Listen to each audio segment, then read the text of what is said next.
আমার প্রিয় নবী যখন মদিনার থেকে মক্কায় ফিরে আসবেন, মায়ের সঙ্গে ফিরে আসছেন বাসার দিকে, বিশাল লম্বা উঁচু উঁচু পাহাড় পেরিয়ে পেরিয়ে তিনি আসছেন। হঠাৎ করে মাঝ রাস্তায় মা আমেনা চিৎকার দিয়ে বলছে, ইয়া মুহাম্মদ। বুকে এমনি ডান হাত দিয়েছে, ডান হাত দিয়ে দেখেন দাঁড়িয়েছিলেন, চুপ করে বসে গেছে। নবীজির বয়স মাত্র 6 ইয়ার্স, 6 বছর। নবীজি দৌড় দিয়ে আসছে, আম্মা জান হোয়াট হ্যাপেন্ড, মা লাকি ইয়া উম্মি, আপনার কি হয়েছে আম্মা জান? নবীজির মায়ের যে বুকের ব্যথা, এটাকে বর্তমান ভাষায় বলা হয় হার্ট অ্যাটাক। Heart attack. নবীজির মা বুকে হাত দিয়ে বসে গেছে।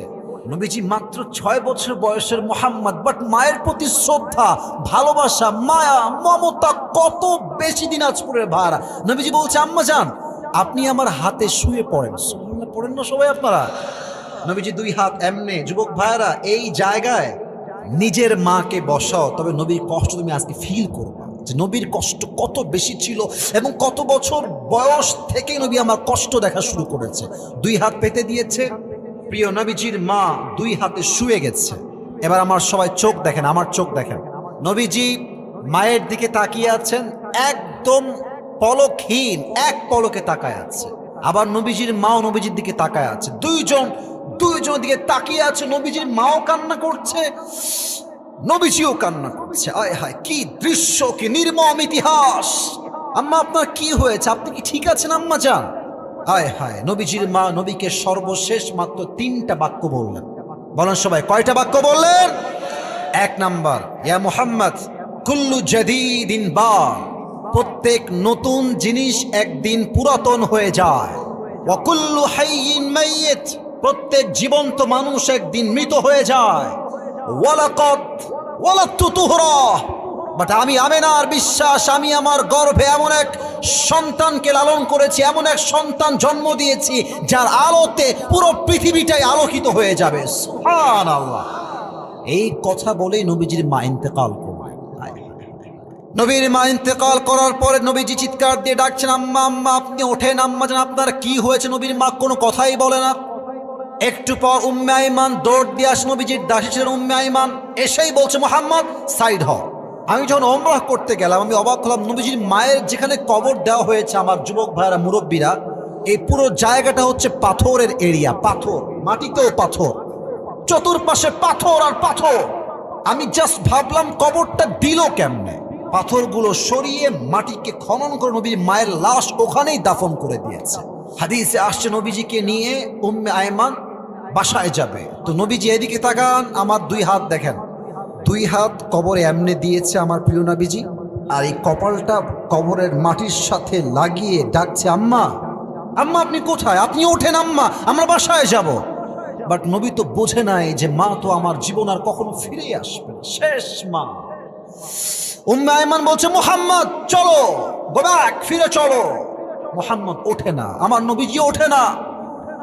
একটা মুহূর্তে উম্মে আইমান এতটা বিরক্ত হয়ে গেল, নবীজির এই ডান হাত ধরেছে, এই দেখেন ডান হাত কবজিটা শক্ত করে ধরে টান দিয়ে নবীজিকে নিয়ে পাহাড় থেকে নিচে নেমে গেছে।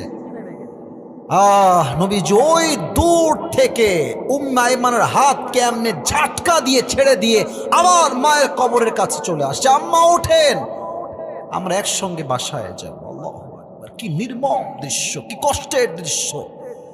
এই নবীর মা হারায় গেল মাত্র 6 বছর বয়স। দীর্ঘ 57 বছর পর নবীর জীবন যখন প্রায় শেষ দিকে, 63 বছর বয়স আমার প্রিয় নবীজির, নবীজি যখন যুদ্ধের থেকে বাসায় ফিরে আসবেন, মায়ের কবরের সামনে নবীজি দাঁড়ায় গেছেন। ডাক দিয়ে বলতে, সাহাবা একরাম তোমরা সবাই বাসায় ফিরে যাও, আমি আমার মায়ের কবর জিয়ারত করে তারপরেই বাসায় আসবো, তার আগে বাসায় আমি আসতে পারবো, তোমরা সবাই ফিরে যাও। দীর্ঘ 57 বছর পর প্রিয় নবীজি মায়ের কবরের সামনে আবার আসছে। আমি কেমনে দেখাবো, আমার পা আমি উঠাইতে পারছি না, আমি জাস্ট এতটুকু বোঝাই। দেখবেন বাচ্চাদেরকে, বাচ্চা বলছে, আব্বা আমি একটু আইসক্রিম খাবো শীতকালে, বাবা বলছে, এই খবরদার, শীতকাল, এখন আইসক্রিম খাওয়া যাবে না, খেলেই তোমার ঠান্ডা লেগে যাবে। তো বাচ্চারা কেমনে কাঁদে জানেন? এই দেখেন, এই 2টা হাঁটু উঠায় ফেলে, আর এই 2টা হাত এমনে দিয়ে কাঁদে, আর বলে, আমাকে আইসক্রিম না দিলে আমি স্কুলে যাব না। বাচ্চা এমনি কাঁদে না যুবক ভাইয়েরা আমার, কাঁদে না? নবীজি 63 বছরের বয়স, হায়াতের শেষের দিকে আমার প্রিয় নবীজি আছেন। মায়ের কবরের সামনে এসে দুই হাঁটু এমনে উঠিয়েছেন আর দুই হাত এমনে দিয়ে নবীজি ফুপিয়ে ফুপিয়ে কান্না করছেন। আর নবীজি তিনটা বাক্য মায়ের কবরের সামনে বলেছেন, এই তিনটা বাক্য আপনার কলিজাকে খান খান করে ফেলবে, এতটা মারাত্মক বক্তব্য ছিল, বাক্য ছিল। একটা কথা নবীজি বলছে, প্রথম কথা, আম্মা এটা আমাদের সবার কথা। বলছে, আম্মা আপনি দুনিয়ার থেকে বিদায় নেওয়ার পরে বুঝতে পেরেছি দুনিয়াতে মা ছাড়া নিঃস্বার্থ ভালো আর কেউ বাঁচতে পারে না। কথা আসতে ঠিক বললেন কেন? জোরে বলেন, কথা ঠিক আছে কিনা? দুই নাম্বার কথা, আম্মা জান যদি আপনি দুনিয়ায় বেঁচে থাকতেন আমার হায়াত অবস্থায়, আমি আপনার এত খেদমত করতাম, ইতিহাসে লেখা হতো মুহাম্মদ নামের একজন যুবক তার মায়ের জন্য বুক ভরা জান ভরা খেদমত করেছে। আল্লাহু আকবার। আপনারা সবাই পাকিস্তানের একজন টপ ফেমাস স্কলার, তার নাম হচ্ছে মাওলানা তারিক জামিল, নাম শুনেছেন আপনারা সবাই? তারিক জামিল, দেখবেন যে আমি তো মানে ব্লু ব্লেজার, কিছুটা রঙের জুব্বা, হাতে ঘড়ি, অনেক ভাব আমাদের আসলে, কিন্তু তারিক জামিল এমন একজন আলেম, তার কোনো ভাব নাই। অলওয়েজ সাদা পাঞ্জাবি, অলওয়েজ সাদা পায়জামা পরে, very simple, very normal person. উনি একটা কথা সেদিন বললেন মাকে নিয়ে, আমার কলিজে আঘাত করেছে কথাটা। এটা নবীর ব্যাপারেই ছিল। উনি বললেন ওনার ভাষায়, উর্দু ভাষায়, আমি জাস্ট উর্দুটা কোট করছি, then I will translate in Bangla, তবে আমি বাংলা বলছি। উনি বলেন, मेरे नबी ने माँ के कब्र के सामने ये कहा कि ऐ माँ, अगर तुम दुनिया में जिंदा होते और मैं इशा की नमाज में खड़ा होता और मैं कहता अल्लाहु अकबर और मैं नमाज पढ़ रहा हूँ इशा की नमाज, और उधर से मेरी माँ की आवाज आई या मोहम्मद तू कहाँ पर है, तो मैं अपनी माँ की खिदमत में ऐसे हाजिर होऊंगा कि मैं नमाज छोड़ दूंगा और मैं कहूंगा लब्बैक अम्मा जान, मोहम्मद आपकी खिदमत में हाजिर है। सुभान अल्लाह पढ़ा है। আম্মা জান আমি যদি এশার নামাজ দাঁড়াতাম, আল্লাহু আকবার, এশার নামাজ পড়ছি, আর পাশের ঘর থেকে আওয়াজ আসছে ইয়া মুহাম্মদ, মুহাম্মদ তুমি কোথায়? আমি আমার মায়ের এমন খেদমত করতাম, আমি নামাজ ছেড়ে দিয়ে বলতাম আম্মা জান আপনার মুহাম্মদ আপনার জন্য সদা সর্বদা প্রস্তুত রয়েছে। কোন সুবহানাল্লাহ। মায়ের খেদমত কাকে বলে? আজকালকার যুবকেরা একটা মেয়ের পাল্লায় পড়লে বাপ মাকে মাইনাস করে ফেলে এরা।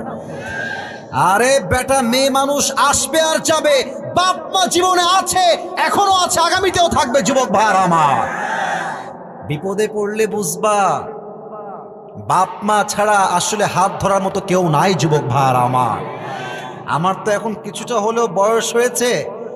একটা সময় আমি আসিফও বাপ মাকে ভুল বুঝেছি। একটা ছোট্ট কথা আজকে ওয়াজের মাঝখানে বলে ফেলছি, I am so sorry for that, আগে মাফ চাচ্ছি, বাট বলছি জাস্ট বোঝাবার স্বার্থে।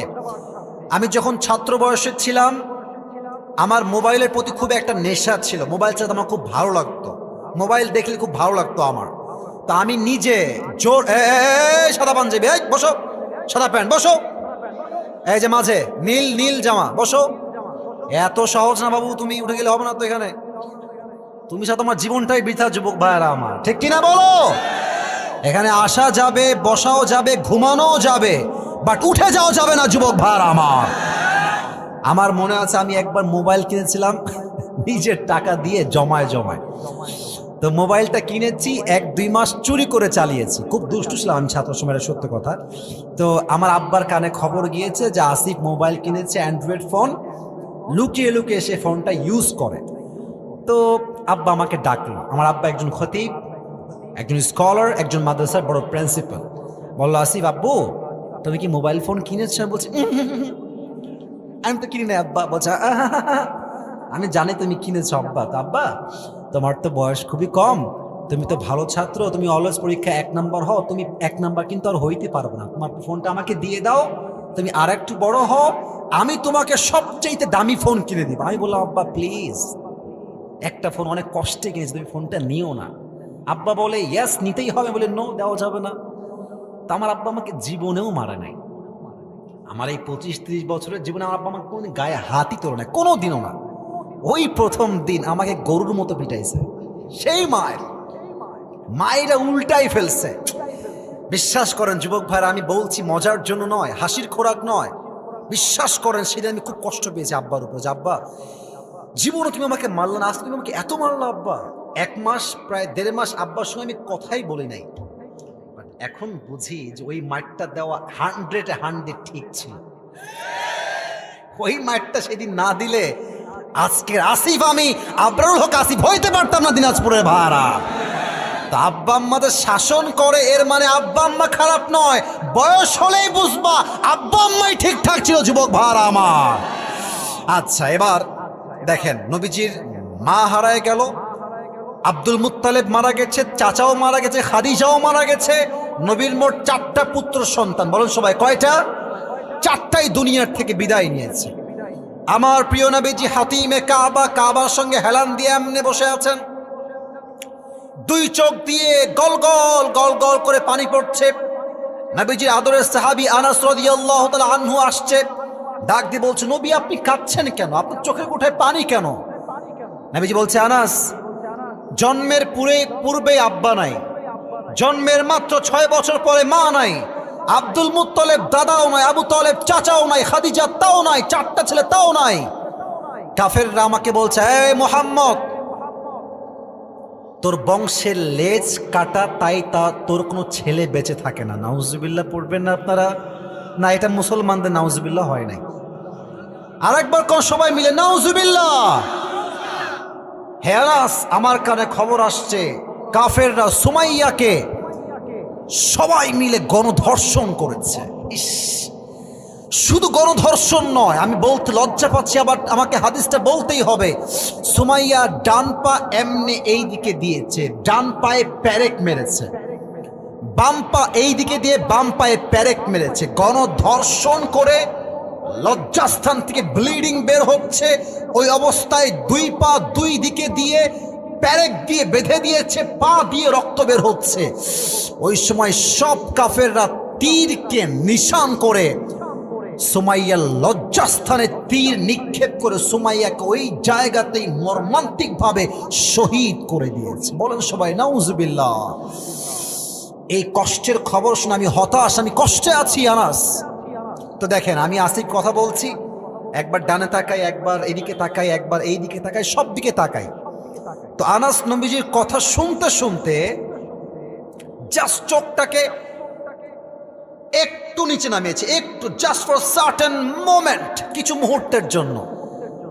আর একবার চোখটা এমনে করে উপরে তাকিয়েছে, দেখছে একটু আগে নবীর 2 চোখ বেয়ে বেয়ে পানি ঝরছিল, বাট এখন নবীর চেহারা দিয়ে একটা মুচকি ঝলকের হাসি বের হচ্ছে। সুবহানাল্লাহ।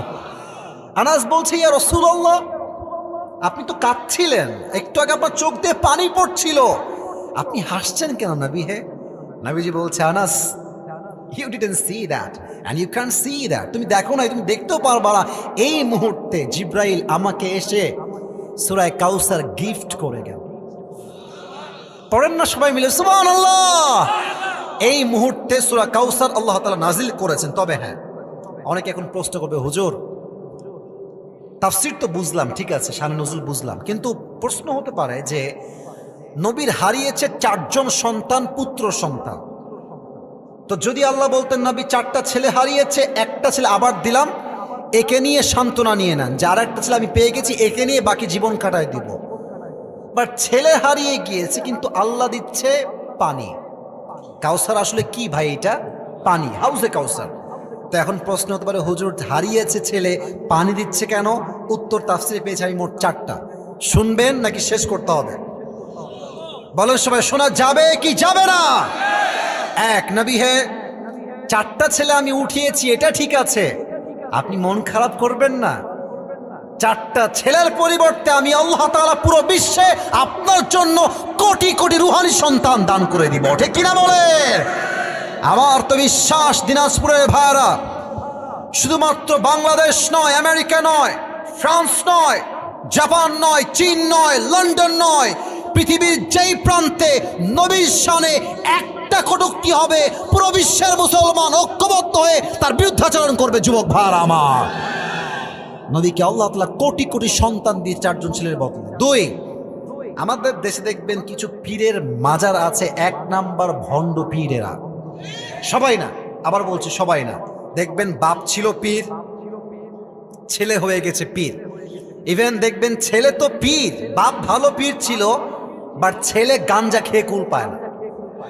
না, আপনার ঠিক না বললে ওয়াস্ত করা যায় না। আর মেয়েরা এত বোকা, মাজারে গিয়ে বলে আব্বা একটা মেয়ে দেন, আব্বা একটা বাবা দেন, আব্বা একটা ছেলে দেন আমাকে আব্বা। এরা হচ্ছে মূর্খের চাইতে মূর্খ যুবক ভার আমার। আপনারা কেউ মাজারে গেছেন জীবনে? আমি না, ওই চাওয়ার জন্য নয়, ভিজিট তো করছেন। আচ্ছা, আমাদের বাংলাদেশে একটা মাজার আছে, আমাদের সিলেটের শাহজালাল মাজার, নাম তো শুনছেন আপনারা নাকি? এই দেখেন, এটা হচ্ছে মাজারে বাবার কবর, এই এরিয়াটা, ঠিক আছে? আর এই যে 2টা বাঁশ দেখছেন, এটা হচ্ছে এন্ট্রান্স, প্রবেশ পথ। আপনি খুব খেয়াল করবেন, আমি যা বলছি আমি নিজের চোখে দেখে বলছি। আপনি আসছেন দিনাজপুর থেকে সিলেটে, এন্ট্রান্স প্রবেশ পথ এইটা, বাবার মাজার হচ্ছে এটা। কথার কথা, ফর এন এক্সাম্পল বলছি। তো যখন দেখবেন প্রবেশ পথেই দেখবেন 2 পাশে সিরিয়াল ধরে কিছু ফকির হাতে থালা নিয়ে বসে থাকে। ঢোকার সময় বাবা দেন, কিছু দেন, কিছু দেন, কিছু দেন, একটু দেন, একটু দেন, চায়। এখানে একটা বোঝার বিষয় আছে। আপনি পুরো বছরে মাজারে গেছেন একবার, পুরো বছরে একবার, আর এই ফকির পুরো জীবনটা মাজারেই আছে। আরে বেটা, কবরের বাপ কিছু দিতে পারলে ফকিরটা তোমার আগে বড়লোক হয়ে যেত যুবক ভার আমার। এটা বুঝলে বুঝপাতা, না বুঝলে একমাত্র দেওয়ার মালিক আল্লাহ তাআলা। কোন পীর আমাকে দেওয়ার কোনো ক্ষমতা রাখে না যুবক ভার আমার। আল্লাহ বলছেন নবী আদম আলাইহিস সালামের সন্তান ছিল শীষ নবী, ইব্রাহিম আলাইহিস সালামের সন্তান ইসমাইল ছিল নবী, দাউদ আলাইহিস সালামের সন্তান সুলাইমান আলাইহিস সালাম নবী, ইয়াকুব আলাইহিস সালামের সন্তান ইউসুফ আলাইহিস সালাম নবী। তো যদি আপনার সন্তানরা বেঁচে থাকতো, আপনার নবুয়ত পাওয়া লাগতো না। আপনার উম্মতরা আবেগে আপনার পুত্র সন্তানদেরকে আবেগেই নবী বানিয়ে ফেলতো, ঠিক কিনা বলেন? এই ফিতনা যেন তৈরি না হয়, তাই অল্প বয়সে আপনার সন্তান উঠিয়ে নিয়েছে একজন, তিনি কে? 3 নাম্বার আগে একটা কথা বলতে চাই। আপনার সবাই মিজানুর রহমান আজহারী নাম শুনছেন না? হ্যাঁ, যুবকদের কলিজার টুকরা। আচ্ছা, উনি কিন্তু রংপুরে এসেছিলেন। রংপুরে এসে উনি বলেছিলেন যে এত বড় মাঠ আমি আমার বাপের জন্ম দেখি নাই। এর কারণ কি জানেন? আমি দেখেছি পুরো দেশ ভ্রমণ করে রংপুর বিভাগ মাহফিলকে ভালোবাসার ক্ষেত্রে 1 নাম্বার টপ র্যাঙ্কিংয়ে আছে যুবক ভাড়া আমার, ঠিক কিনা বলো? তো দেখেন, আজহারী সাহেবকে আমাদের আগের যারা ছিলেন ফ্যাসিস্ট সরকার, তারা বললেন, আপনাদের মনে আছে হয়তো বা অনেকেই, আবার অনেকের মনে নাও থাকতে পারে, আমি রিমাইন্ডার দিচ্ছি। তৎকালীন সময়ের ধর্মের যিনি উপদেষ্টা ছিলেন, ধর্মমন্ত্রী, তিনি বললেন যে আজহারী সাহেব হচ্ছে জামাতের প্রোডাক্ট। এই সমস্ত ট্যাগ লাগিয়ে আজহারীকে পাঠালো বিদেশের মাটিতে। আচ্ছা, আমাদের দেশে কিছু সুন্নি আছে, ওই নরম সুন্নি, ঠান্ডা সুন্নি, গরম সুন্নি, অনেক সুন্নির কোয়ালিটি আছে। তারা কি করলো? আজহারীর ছবি লাগিয়ে বিশাল লম্বা একটা ব্যানার তৈরি করলো, লম্বা ব্যানার ছবি দিয়ে, আর মহিলা দিয়ে আজহারীর ছবিতে জুতা পিটা করলো। নাউজুবিল্লাহ পড়বেন না? এবার আপনারা বলেন, এত কিছু করে আজহারীর সম্মান কি কমেছে না বেড়েছে? তার মানে যার সম্মান আল্লাহ বাড়াইতে চায়, তার সবাই টান দিলেও আল্লাহ তা ধরে সামনে আগায় দেয় যুবক ভাড়া। এবার আপনারা বলেন, সবাই শহীদ আল্লামা দেলোয়ার হোসেন সাইদি হুজুরের নাম শুনেছেন? তারা কি বলল? উনি হচ্ছেন রাজাকার। আর সাইদি সাহেব বললেন, যদি আমাকে রাজাকার বলে কেউ প্রমাণ করতে না পারে, বুঝতে হবে সে বৃত্তি পরিচয়হীন অবৈধ সন্তান দিনাজপুরের ভাড়া। যত অপপ্রচার করেছে এটা প্রচার হয়ে গিয়েছে। নবীকে কাফেররা বলল মুহাম্মদ হচ্ছে কাফের। এখন হাজিরা বলছেন না, পাগলটাকে দেখবো তাকে আমরা। নবীর চেহারা দেখছে চাঁদের মতো সুন্দর। কাফেররা বলছেন না না, এ তো পাগল হতে পারে না, এর আদর্শ জাস্ট আমরা অ্যাকসেপ্ট করবো না, পুরো বিশ্বে তার আদর্শের মহিমা আমরা ছড়াই দিব। সুবহানাল্লাহ বলেন। নবী, আপনার অপপ্রচারকে আমি আল্লাহ তাআলার প্রচার শক্তি বানিয়েছি। 4, এটাই শেষ কথা। আগে বলেছিলাম হাউসে কাউসার, এটা কি ভাইরা? কথা না বললে তো হাউস হবে। এটার নাম কি? নবী হে, পানির মূল্য আপনি দুনিয়ায় বুঝবেন না। যেই দিন হাসরের ময়দান কায়েম হবে, সূর্যের 12টা মুখ সূর্য জমিনে ছেড়ে দিবে, মানুষের তৃষ্ণার ঠেলায় ঠোঁট এবং জিহ্বাগুলো কুকুরের মতো ঝুলতে থাকবে। এই কঠিন মুহূর্তে যেই বান্দা হাউজে কাউসার থেকে এক ঢোক পানি পান করবে, জান্নাতে যাওয়া পর্যন্ত সে আর কখনো পিপাসিত হবে না। সুবহানাল্লাহ পড়েন। আচ্ছা, এখানে ওই যে পিচ্ছি, তুমি একটু দাঁড়াও তো বাবু, যে তুমি দাঁড়াও তো একটু। আচ্ছা মাশাআল্লাহ, হ্যাঁ দাঁড়াও। তোমার নাম কি বাবু? আব্দুল্লাহ। আচ্ছা, ওকে দেখা যায়? আচ্ছা, ওর বয়স আনুমানিক কত হবে বলে মনে হচ্ছে আপনাদের? 10 বা 11 এরকমই হবে। আচ্ছা, তুমি দাঁড়াও, আমি তোমাকে বুঝাচ্ছি। ওকে আমি ডাকলাম, এটা তাফসিরের পার্ট, তাফসিরের বাইরে নয়। ওটাকে বললাম যে বাবু শোনো, এই যে এই গ্লাসটা আছে তো, একটু পানি নিয়ে আসো। ঠিক আছে দেন, নিয়ে আসছি। নিয়ে নর্মালি যাবে। আচ্ছা, একটা অপশন। সেকেন্ড অপশন, ডাকলাম, এদিকে আসো আব্দুল্লাহ। আসলো। ওকে আমি দিলাম, মনে করেন যে 7 আপ, পেপসি, মোজো, তারপর দিলাম বিস্কিট, দিলাম আপনার চকলেট, দিলাম 500 টাকা, পুরো হাত খাবার দিয়ে লোড। এবার বললাম যাও তো একটু পানি নিয়ে আসো তো। দেখবেন ও এমন খুশিতে দৌড় দেওয়ার, প্যান্ট খুললেও টের পাবে না। বসে পড়ো। কেন? কিছু পেতে হলে কিছু, আরে এদিকে কয় না ভাই, কিছু পেতে হলে কিছু। আল্লাহ দেখছেন মাশাআল্লাহ, নবীকে আমি হাউজে কাউসার দিয়েছি, নবী তো আমার বড্ড খুশি। বাস, যেহেতু নবী খুশি আছে, 2টা কাজ দিয়ে দে। নবী হে ফাসাল্লি লিরাব্বিকা ওয়ানহার, নামাজ এবং কুরবানি লোক দেখানোর জন্য নয়, একমাত্র আল্লাহর জন্য আদায় করতে হবে। ঠিক কিনা বলে?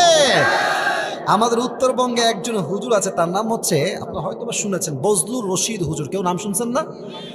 উত্তরবঙ্গে উনি মাহফিল করেন। আমি একটা ছোট্ট কথা মনে পড়ে গেল, আমাদের সভাপতি সাহেব সঠিক কথা বলেছেন, যিনি প্রধান মেহমান, যে এই মাহফিলে বেশিরভাগ সময় দেখতাম আমরা প্রধান মেহমান পাক্কা টাটকা সুদখোর আর ঘুষখোর যুবক ভাড়া। তো হুজুর ওয়াজ করছে এই টাঙ্গাইল বা বগুড়ার দিকে হবে, রাত বাজে 12টা, ওয়াজ প্রায় শেষের দিকে। তো এক নেতা আসছে ওয়াজের মাঝে, আর ছেলে পেলে তো বদমাইশ চামচা যারা থাকে, নেতা বলছে, নেতা সাহেবের আগমন, শুভেচ্ছার স্বাগতম। আমার নেতার চরিত্র ফুলের মতো পবিত্র, নামাজ পড়ে না এক ওয়াক্ত। তো মাঠ এমনি ফাঁকা হয়ে গেছে, নেতা সাহেব গাড়ি থেকে নেমে আসতেছে, এসে বলছে, হুজুর মাইকটা আমাকে এখন দেওয়া লাগবে, আমার একটা জরুরি মিটিং আছে, তো আমাকে যেতে হবে। তো হুজুর বলছে, অন্য এলাকার থেকে আসছি, অন্য জেলার থেকে, মায়ের খাওয়ার চাইতে মাইক দেওয়াই ভালো হবে। তো হুজুর কথা বলার পরে মাইকটা দিয়ে দিয়েছেন, নেতা সাহেব মাইকটা নিয়েছেন। তো মাইকটা হাতে নিয়ে সালাম কালাম কিছু নাই, ভাইয়ার আমার নামাজ নামাজ, ভাইয়ার আমার নামাজ নামাজ, কথার আগেও নামাজ, মাঝেও নামাজ, শেষেও নামাজ। হুজুর বলছে, यार ये तो जन्नत से भाग के दुनिया में आई है। এত ভালো নেতা, মাশাআল্লাহ, বহুত अच्छी बात है। তো উনি বক্তব্য দিয়ে নেমে গেছে, গাড়িতে উঠে গেছে। তো হুজুর দেখছে একটা চামচা দাঁড়ায় আছে তার পেছনে, তার চেলা আর কি। এদিকে এদিকে এদিকে, ওকে ডাকছে, বলছে তোর কানটা এদিকে দে বাবা। বলছে, হুজুর কি বলবেন বলেন। বলছে, মাশাআল্লাহ, তোর নেতা তো অনেক ভালো রে, এত নামাজ, কমপক্ষে তো 70-80 টাকা তাহাজ্জুদ পড়ে, তাই না রে? রাজশাহীর ভাষা তো, রাগ করবেন না। চামচা বলছে হুজুরের কানে, কেন হুজুর রাগ করবেন না, 5 দিন ধরে একসঙ্গে আছি, এই শালা এক ওয়াক্ত নামাজও পড়ে না। তার মানে কি বুঝলেন? কিছু নেতা নামাজকে আল্লাহর জন্য নয়, ভোট পাওয়ার জন্য নামাজকে, ধর্মকে ব্যবসা হিসেবে ইউজ করতো। যুবক ভাইরা আমার, আল্লাহ বলছেন, perform the salah and sacrifice to your lord alone. নামাজ এবং কোরবানি এক সত্তার জন্য হবে। আওয়াজ দিয়ে বলেন সবাই, তিনি কে? কুরবানি ঈদ আসলে দেখবেন, উইথ মাই নিউ কাউ, আমার নতুন গরুর সাথে। আমার মনে হয় যারা উইথ মাই নিউ কাউ দিয়ে ডে দেয় আর পোস্ট করে, তাকে লেখা উচিত উইথ মাই নিউ কাউ নয়, তাকে লিখতে হবে I am also cow, I am also with my cow. কথা ঠিক আছে কিনা যুবক ভাইরা? বেটা কুরবানি করবে লোক দেখানোর জন্য, ওই কুরবানি 1 পয়সা দাম যুবক ভাই আল্লাহর কাছে নাই। ঠিক কিনা বলো? তবে একদিন ভালো আপনারা হবেন। এটা বলতে গেলে তো আমাকে আর 1 মিনিট সময় দেওয়া লাগবে না। থাক, বাদ দেন, বলবো না। ছোট্ট গল্প মনে পড়ছে না, বলা যাবে না, বাদ দেন, রাগ করবেন না। বলা যাবে কি যাবে না? আমার তাফসীর শেষের দিকে, আমি তাফসীর করলাম তো দুই একটা কথা জাস্ট বোঝাবার স্বার্থে এক্সাম্পল বা উদাহরণ দেখছি। ওই এক ব্যাঙে আর সাপে ছিল সেই বন্ধুত্ব, বুঝছেন তো। একদিন ব্যাঙ বলছে সাপ, বন্ধু বাহ, তোমার গায়ের যে রং ব্ল্যাক কালার, জাস্ট ওয়াও বন্ধু, এত সুন্দর তোমার চেহারার রং, ওয়াও, অনেক ভালো লাগে আমার। আর তুমি যখন এমনি ফেনা তুলো, just looking like a wow, heavy সুন্দর লাগে আমার দেখতে। তো বন্ধু, তোমার গায়ের রঙও ভালো, চেহারাও ভালো, ফসফসও ঠিকঠাক আছে, বাট তোমার একটা বিষয় আমার মোটেও পছন্দ না বন্ধু। বলছে কি বন্ধু? বলছে বন্ধু, তোমার গায়ের রং সুন্দর, চেহারাও সুন্দর, ফসফস সুন্দর, বাট যখন তুমি রাস্তায় হাঁটো, তুমি সোজা হয়ে হাঁটো, তুমি তিরিং বিরিং করে হাঁটো, এটা আমার ভালো লাগে না বন্ধু। তুমি কি সোজা হয়ে হাঁটতে পারো না? তো সাপ বলছে বেয়াদব, এত বড় সাহস, তুই আমার ভুল ধরিস? এমনি ফস করে উঠেছে। এখন সাপ বলছে, ও বাবা, এত প্রশংসা করলাম, একটাও ভালো লাগলো না, আর একটা বদনাম করলাম গায়ে লাগলো বন্ধু, তুমি তো সুবিধার লোক নয়। এক লাফ দিয়ে পড়ছে পুকুরের ভেতরে, পুকুরে ডুবে গেছে একেবারে। আর পাশে ছিল একটা রাখা, ফস করলো কে রে? দৌড় দিয়ে আসছে, দেখছে মাশাআল্লাহ সাপ মামা এমনি ফস করে ফেনা তুলে আছে, আর রাখাল মামার হাতে ছিল বিশাল লম্বা একটা লাঠি, বিসমিল্লাহ বলে ওখানেই শুরু, মার শালাকে। এমন মার দিয়েছে সাপকে ধরে, 5 মিনিটে সাপ সোজা হয়ে গেছে। এখন ব্যাঙ বলছে কি ব্যাপার বন্ধুর, কোনো ফসফস নাই কোনো, বন্ধু গেল কোথায়? ব্যাঙ উঠে আসছে, দেখছে আরে বন্ধু তো আমার সোজা হয়ে গেছে, বন্ধু তো আর বেকা নাই। কিরে বন্ধু, বেকা থেকে সোজা হইলো কেমনে? দৌড় দিয়ে গেছে কাছে, দেখছে বন্ধু আর জিন্দা নাই, বন্ধু মরে ফেনা মেনা বিষ সব বাহিরে বের হয়ে গেছে। এখন ব্যাঙ বলছে, ওরে বন্ধুরে, ভালো তুমি হইলা, তবে ফেনা থাকতে আর ভালো হইতে পারলা না, ফেনা বের হয়ে তুমি সোজা হইলা।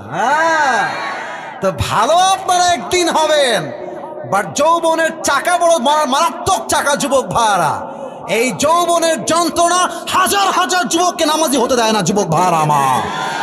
আল্লাহ বলছেন নামাজ এবং কোরবানি নেতা যেন ভোটের জন্য পড়ে না, মানুষ যেন শো অফের জন্য পড়ে না, নামাজ এবং কোরবানি হবে এক সত্তার জন্য। আওয়াজ দিয়ে বলেন সবাই, তিনি কে? তাহলে এখান থেকে শিক্ষা হচ্ছে খুলুসিয়াত, আমি যা করব, যা পড়ব, যা দেখব, যা দেখাবো মানুষকে নয়, এক সত্তাকে। তিনি কে? শেষ কথা, ইন্না শানিআকা হুয়াল আবতার, যে আপনার শানে কটূক্তি করবে তাকে আমি আল্লাহ নির্বংশ করে দিব। এখান থেকে আমার last message for all the young people, সবার জন্য একটাই কথা, এই আয়াত থেকে শিক্ষা হচ্ছে আগামীতে সংসদে আইন পাশ হবে, আমার মাতৃভূমি বাংলাদেশে কোন নাস্তিক যদি আমার নবীর শানে একটা কুশব্দ উচ্চারণ করে, ওকে বাইতুল মুকাররমের সামনে দাঁড়িয়ে ওপেনলি ব্রডকাস্টে লাইভে ফাঁসির কাস্ট ঝুলিয়ে হত্যা করতে হবে দিনাজপুরের ভাড়া। সবাই আমরা দ্বিমত একমত, জোরে বলো আমার যুবক ভাড়া। আল্লাহ এই আইন পাশ করার তৌফিক দান করুন, সকলেই পড়েন আমিন। আচ্ছা, এবার যারা বসে আছেন সবাই একটা কাশ দেন। শোনেন, আমরা বাক্যে বলি না শেষ ভালো যার, আরে কথা বলেন, শেষ ভালো যার, একটা কাশি দেন সবাই, জোরে একটা তাকবীর দিবেন, লিল্লাহি তাকবীর। বাঘের বাচ্চা সবাই বসে আছে। আমি পুরো তাফসিরকে 2 মিনিটে বলছি। দেখেন, আজকে যে সূরার তাফসির পেশ করেছি, সূরাটার নাম হচ্ছে সূরাতুল কাউসার। বলেন সবাই কি নাম? এটা কত নাম্বার পারায় আছে? হ্যাঁ, বামে কথা নাই, বলেন সবাই কত নাম্বার পারা? মোট আয়াত সংখ্যা কয়টা? রুকু সংখ্যা কয়টা? মাদানী না মাক্কি? প্রত্যেকটা সূরার তাফসির পেশ করতে 5টা বিষয় লাগে। 1 সঠিক তেলাওয়াত, 2 সঠিক তরজমা, 3 কেন নাজিল হয়েছে, কখন নাজিল হয়েছে, 4 এই সূরার আয়াতের ব্যাখ্যা কি, 5 শিক্ষা কি। 5টা বিষয় in details I have tried my best to explain that. যতটুকু পারা যায় ব্যাখ্যা করেছি। প্রথম ছিল তেলাওয়াত, দ্বিতীয় ছিল তরজমা, তৃতীয় ছিল শানে নুজুল। বলবো এই যুবক বলো তো শানে নুজুল কি ছিল, কেন নাজিল হয়েছে? এক বাক্যে উত্তর, হুজুর নবীর জীবনে অনেক কষ্ট ছিল, এই কষ্টকে দূর করতে আল্লাহ সূরা কাউসার নাজিল করেছে। সুবহানাল্লাহ পড়েন সবাই। এখন প্রশ্ন হবে, হুজুর হারিয়েছে সন্তান, আল্লাহ দিয়েছে পানি, এর কারণ বলেছিলাম মোট কয়টা? চারটা। বলেন সবাই কয়টা? এক। চারটা সন্তান আল্লাহ নিয়েছেন, ঠিক আছে, বাট এই চারটা সন্তানের পরিবর্তে কোটি কোটি রুহানি সন্তান কে দিয়েছে? এক নাম্বার ব্যাখ্যা। দুই, নবী হে, যদি আমি আপনার পুত্র সন্তানকে উঠিয়ে না নিতাম, এমন হতে পারতো যে আপনার উম্মতরা আবেগেই তাদেরকে নবী বানিয়ে ফেলতো। এই ফিতনা যেন তৈরি না হয়, তাই অল্প বয়সে তাদের সবাইকে দুনিয়া থেকে উপরে উঠাই নিয়েছে একজন, তিনি কে? তিন, নবী, কাফেররা আপনাকে পাগল বলে, টেনশন করবেন না, আপনার বিরুদ্ধের সমস্ত অপপ্রচারকে আমি আল্লাহ আপনার পক্ষের প্রচার শক্তি হিসেবে কবুল করে নিব। সুবহানাল্লাহ পড়ে সবাই।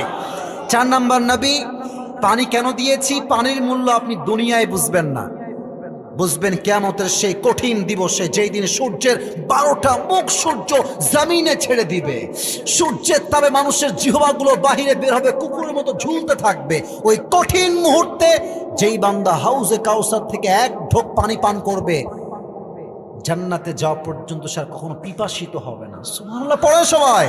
ব্যাখ্যা পেলাম চারটা। আচ্ছা, নবী যখন খুশি হয়ে গেলেন, আল্লাহ নবীকে মোট কয়টা কাজ দিলেন দিনাজপুরের ভাইরা? এই দুইটা। বলেন সবাই হাত থেকে কয়টা? আপনারা আমার সঙ্গে এক বাক্যে বলবেন, আমি আগে বলছি। এক হচ্ছে নামাজ, দুই হচ্ছে কোরবানি। বলেন সবাই এক নাম্বার। আরে ইয়ার জোরসে বলো, বলেন এক নাম্বার। দুই হচ্ছে নামাজ, আর কোরবানি হবে একমাত্র ভোট পাওয়ার জন্য। আরে ভাই, ইয়েস নাকি নো? নামাজ হবে একমাত্র ফেসবুকে লাইক কমেন্ট পাওয়ার জন্য, ইয়েস নাকি নো? কোরবানি হবে এটার জন্য যে মানুষ বলবে অনেক বড় কোরবানি করেছে গরু দিয়ে, মাশাআল্লাহ, ইয়েস নাকি নো? নামাজ আর কোরবানি লোকের জন্য নয়, it should be just only for your Lord. قل إن صلاتي ونسكي ومحياي ومماتي لله رب العالمين. My prayer, my life, my sacrifice, my everything is just for achieving the satisfaction of Lord. আমি যা করছি মানুষের জন্য নয়, এক সত্তার সন্তুষ্টির জন্য। আওয়াজ দিয়ে বলেন সেই রব কে? আর তিন নাম্বার আয়াত থেকে শিক্ষা ছিল একটা, সংসদে আমরা আইন পাস চাই। কি আইন চাই? যদি নবীর শানে কেউ কটূক্তি করে, জেল নয়, জরিমানা নয়, বাইতুল মুকাররমের সামনে দাঁড়িয়ে লাইভে তাকে ফাঁসির কাস্টে ঝুলিয়ে হত্যা করতে হবে দিনাজপুরের ভাড়া আমার।